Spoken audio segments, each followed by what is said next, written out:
CMG Automotive, stock number 2244, Holden Captiva 2010.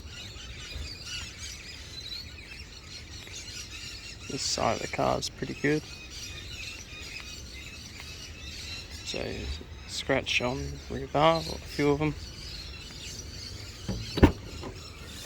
Tailgate opens and closes.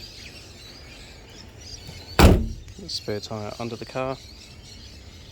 Diesel as well.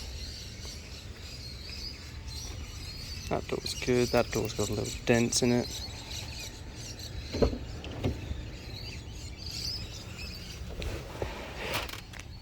Car start.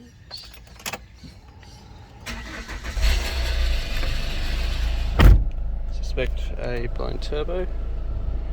Radio works.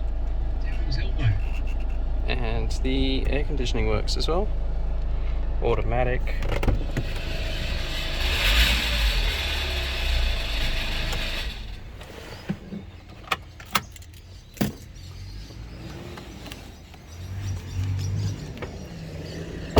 Not in the best condition.